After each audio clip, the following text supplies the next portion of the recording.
Honey? Merry Christmas!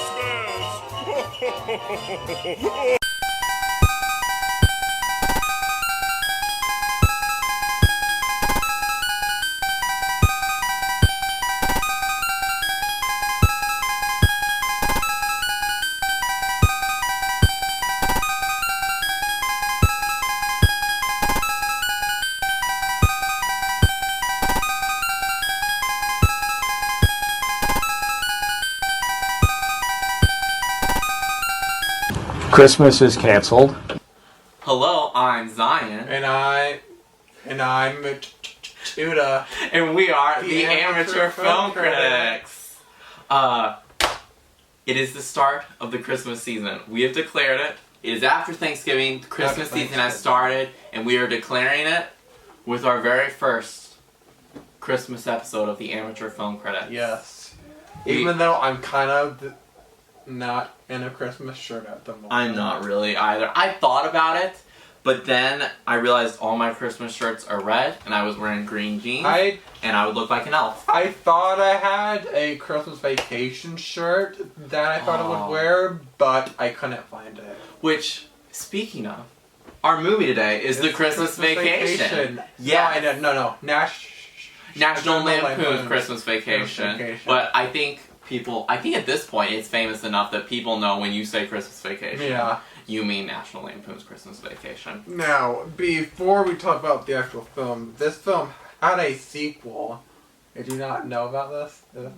I don't think there was Christmas Vacation 2, but there was like a whole film series of No. So, National Lampoons Vacation was a film series, but in the early 2000s, they made a sequel that doesn't feature what's his name? Chevy Chase? Yeah. Chevy Chase is not in the film. But it does have... That's so wrong. But it's based only on Cousin Eddie on a cruise. And I believe... Does the guy play that play stranded? Him? Yes, it's the same actor, but I believe him and his wife and a few other people get stranded on an island, just like in Gilligan's Island. Oh my god. Maybe next Christmas season movie review. I'm shutting that down right now. Not want to watch Cousin Eddie? Not at all. Christmas Vacation 2? Okay. Moving on from that horrible realism. Vacation. I did. No. Okay, don't put. Please. I'm gonna read a plot summary now. Oh yes. All right, here we go. As the holidays approach, Clark Griswold, played by the famous Chevy Chase, wants to have a perfect family Christmas. So he pesters his wife Ellen and his children as he tries to make sure everything is in line, including the tree and house decorations. However, things go awry quickly. His hick cousin, Eddie, and his family show up unplanned and start living in their camper on the Griswold property. Even worse, Clark's employers, Renege? I'm not sure what that is, but basically they skimp out on the holiday bonus he needs. They don't give him a holiday bonus. His boss in the film is actually played by Bill Murray's brother. I did not know that. Yes, Bill Murray's brother was also in a couple of other films. He was in Groundhog's Day. Believe he was a part of the 1980s cast of Saturday Night Live. Oh, okay, interesting. Probably the people call it the worst cast of Saturday Night Live. Oh. That is not a no. That just was. That's just popular opinion. Yeah.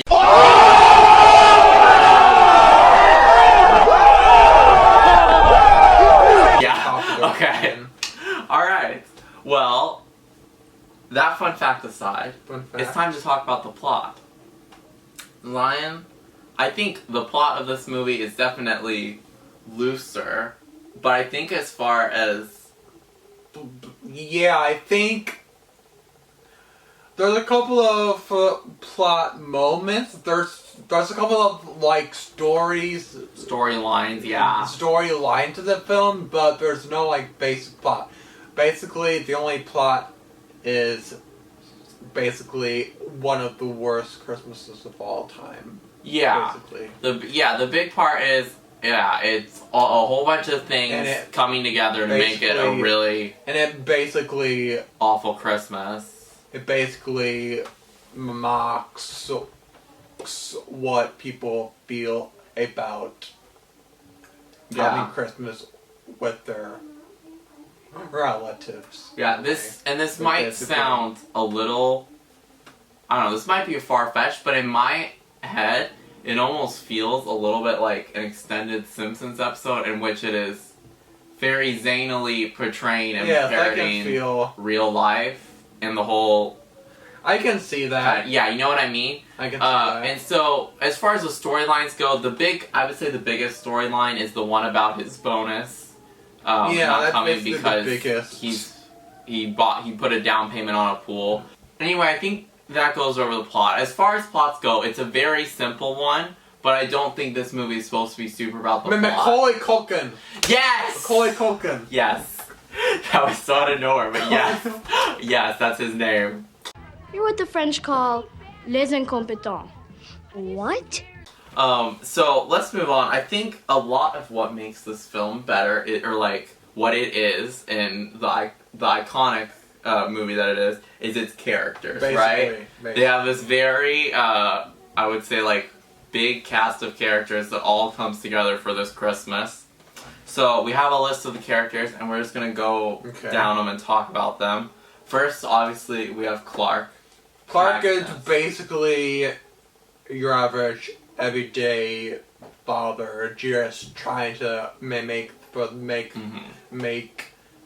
a good Christmas for his children. Yeah, basically. I would say he definitely goes along, like, sort of that stereotypical, like, comedy dad. Not super stereotypical. He might have almost started the stereotype in a way, but, like, he definitely goes around that, like,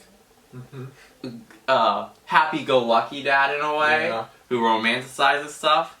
And honestly, the character works great for what this film is. And Chevy Chase. I just called him Chevy.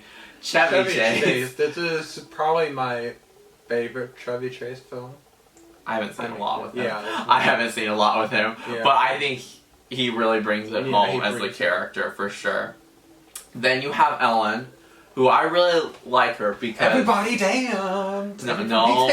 You said we weren't going to make Ellen DeGeneres jokes. What was that? I'm so... You totally ruined... Alright, let's just skip her character. Let's talk about the kids.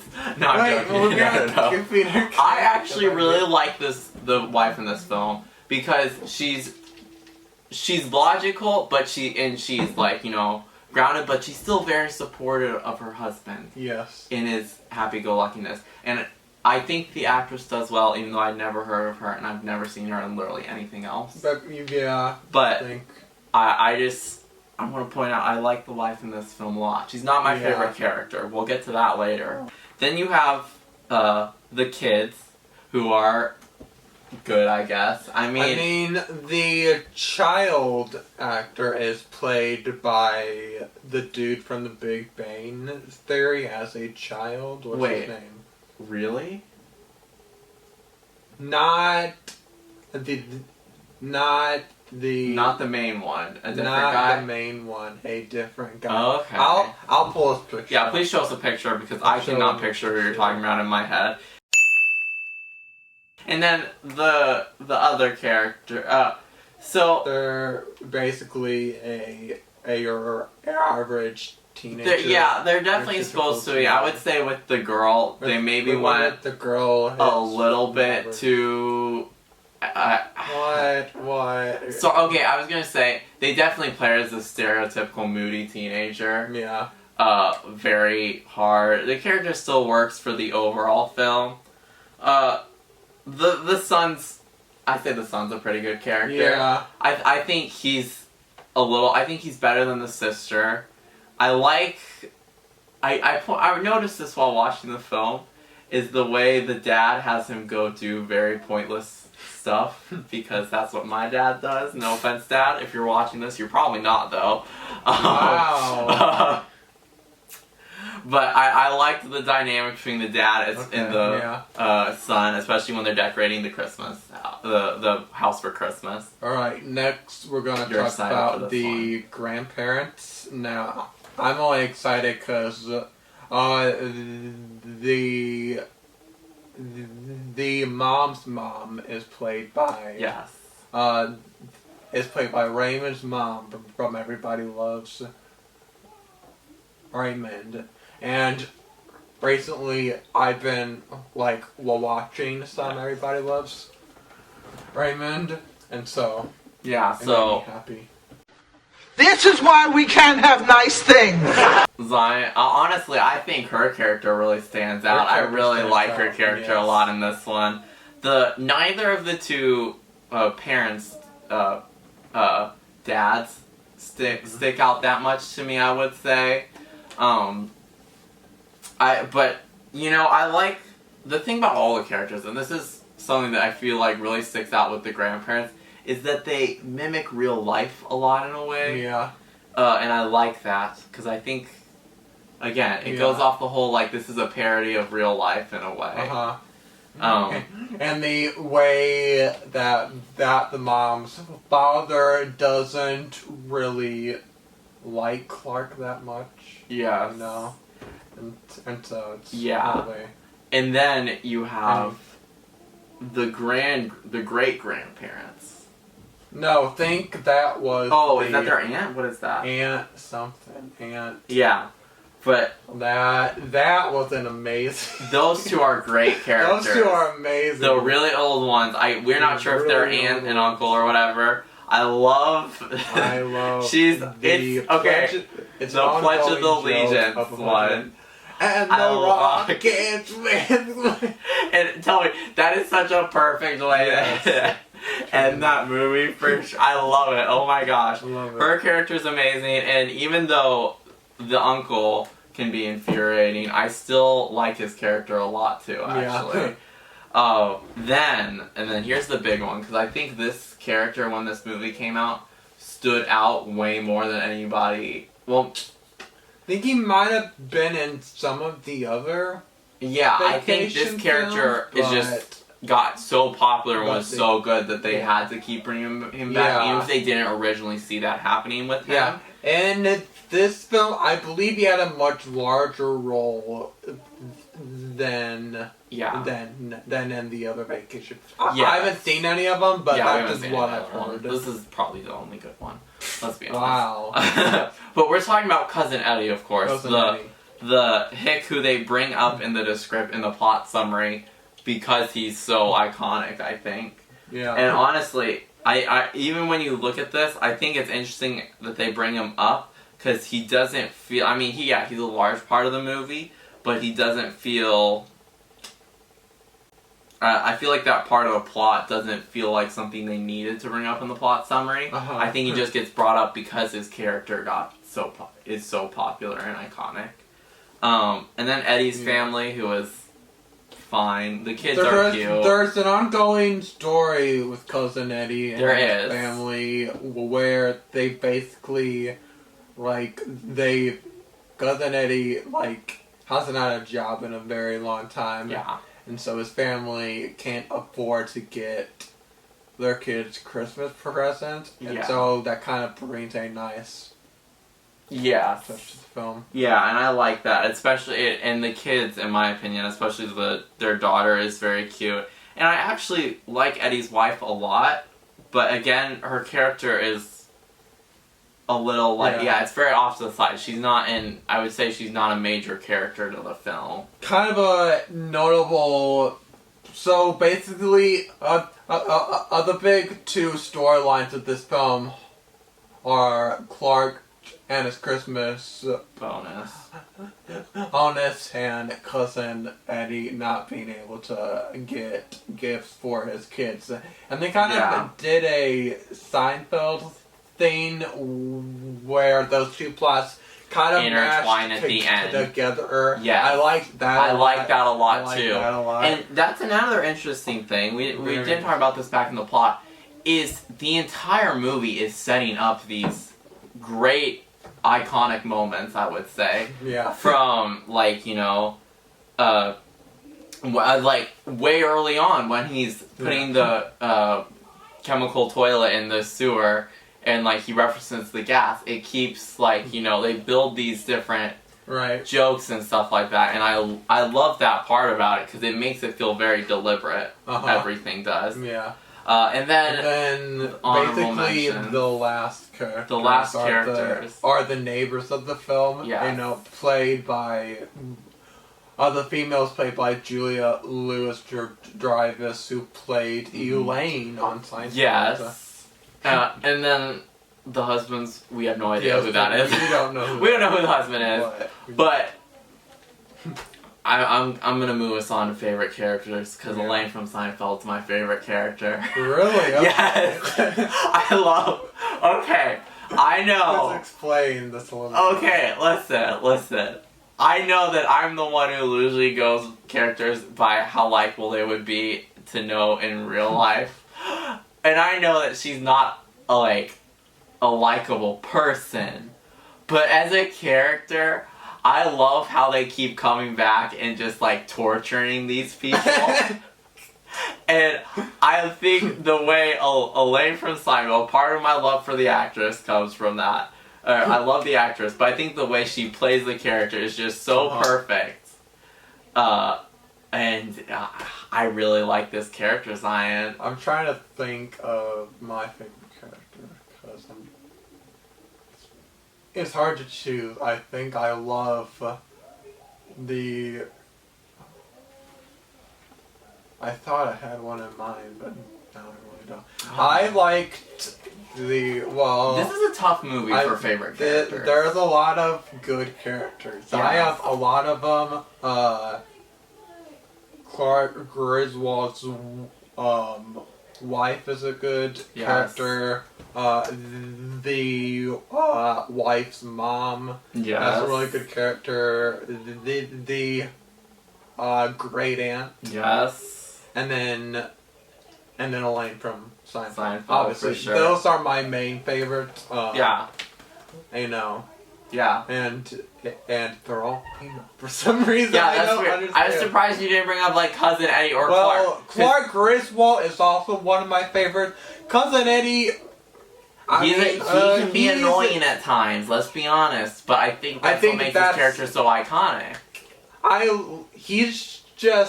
have found this watch. I liked. Oh, there's more than him. Okay, yeah. I still liked him as a character. I have a pop of him. Yeah. And then... I would say my second favorite character is probably Clark's wife too, so you're not alone. I'm not alone on that, I don't know why, but she's she's the kind of person you want to know in real life, you know what I mean? And there's also... Oh, and she gives the line about, I'm sorry, this is our first kidnapping. I love that line so much, by the way. I totally forgot about it, and I cackled when she said that. Oh, yes. So, do we want to talk about our favorite scenes next? Favorite scene? This is also really hard to This is a hard one. Is really... Okay. Some notable scenes... My favorite scenes in general, there's the one where Clark's editing his what his pool's gonna turn out to be. And my favorite part about this is that they bring the worker from the store. You like the callback, yeah. I like the callback. That was a nice one. I liked where the scene where the police come to their Yes. mouse, and then here comes Santa Claus is just playing in the background. Yes. It reminded me of Cops in a way. I didn't. Have you watched Cops? No. I didn't know you watched Cops. No, I have not. Okay. It just seems like that's It seems what like Cops something that are. would have. Yeah. It seems like. Okay. We got a white Bronco heading east into the forest, requesting backup. It's time for the men in steel to teach these madcap mammals their devil-may mare attitudes just won't fly. Police brutality! Police brutality! Come on! I have to talk to Princess Fiona! Oh. Wait, my favorite part about that scene, though, yes, is the way they film that scene looks. Oh, he had the camera. Like he was holding the camera and trying to chase them down. I saw that. Yes, that always sticks out to me because it's kind of this out of it's out of place. It's out of place for sure, and it makes it feel like The Office. You know what I mean? Yeah. That's what also sticks out to me. There's also the squirrel in the tree. Yes, I was gonna talk about that because that's one of my favorite scenes. It's not my favorite scene, but it's one of my favorite scenes, and it has inspired me putting a squirrel in my tree. It's not a real squirrel, but I put a squirrel in my Christmas tree because of that. And then I believe my all-time favorite scene for sure is the dinner scene.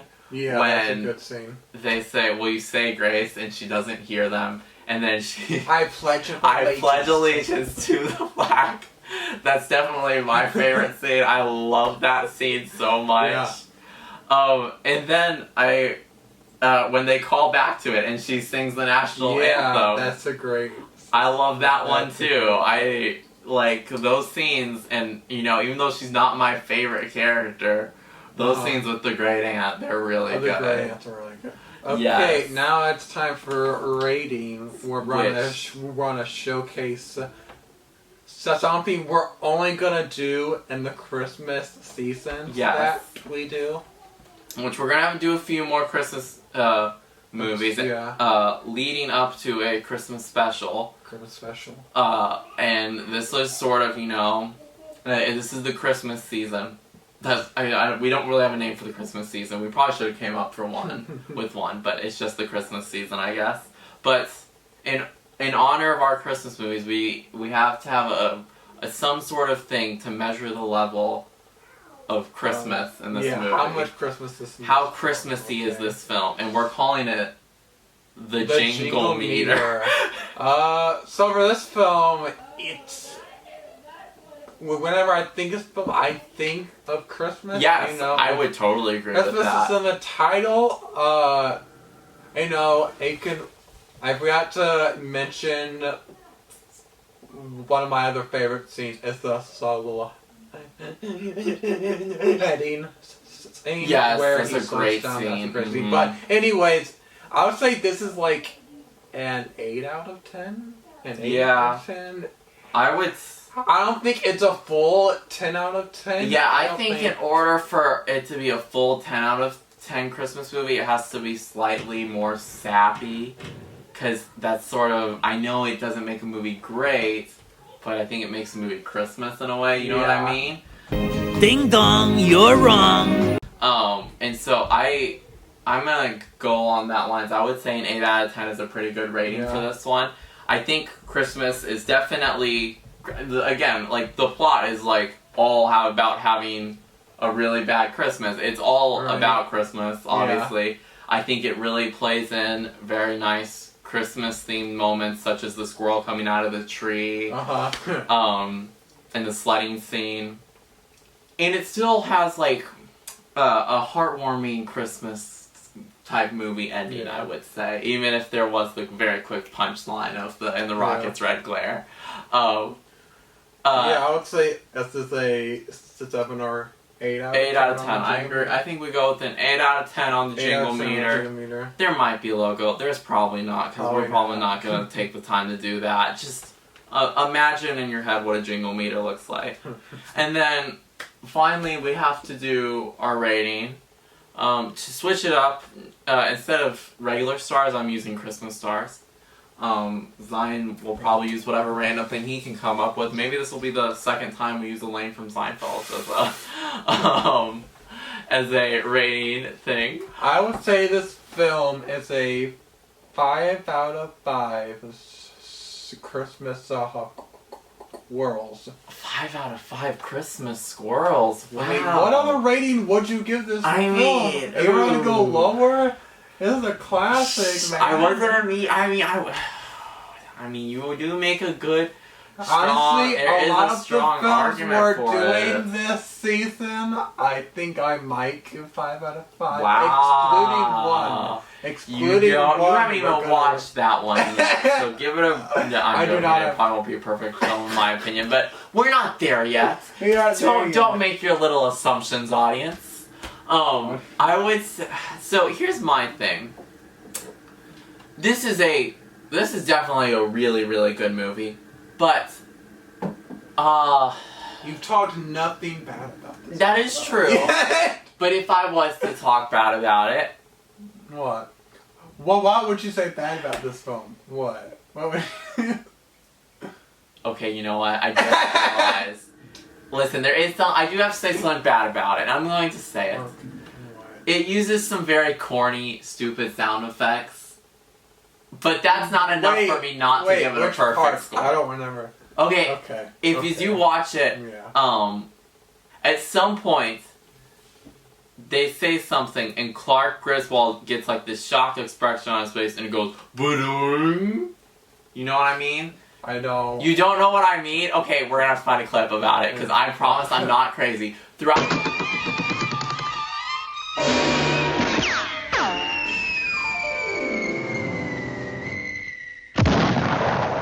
this film, it likes to put in these silly sound effects, and I think it ruins some of the comedic moments.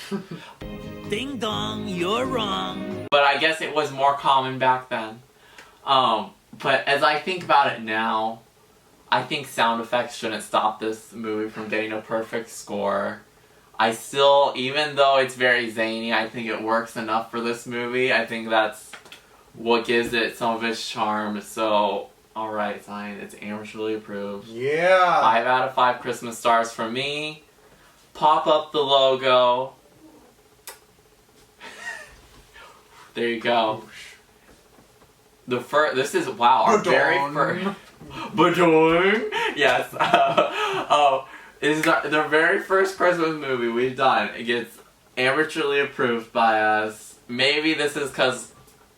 I don't think few of the other ones will get amateurly approved. Maybe one other will get. I'm not sure yet, but I don't think the other two will. Just saying. But we'll just have to see what happened. You don't give me that look. Listen, alright, not of the next one, but of another one we're doing. The last one before Christmas, there might be some unpopular opinions. But that's for another video. Remember to like and subscribe. Leave us a comment on Christmas movies you want to see next year. Okay, so that's the end of this. But that's the end of this episode. Thank you for watching. Any final words? And remember to subscribe. Goodbye, everybody. My carpet. What? You don't remember that scene? Oh, come on, play the scene, Zion. From what? Christmas Vacation. She spills the wine all over the carpet and she cries about the... I give up. Wait.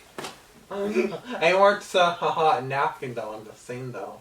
Never mind. They weren't snapping. I didn't understand. Like, what does this is all going in the video, by the way. Look what you did, you little jerk.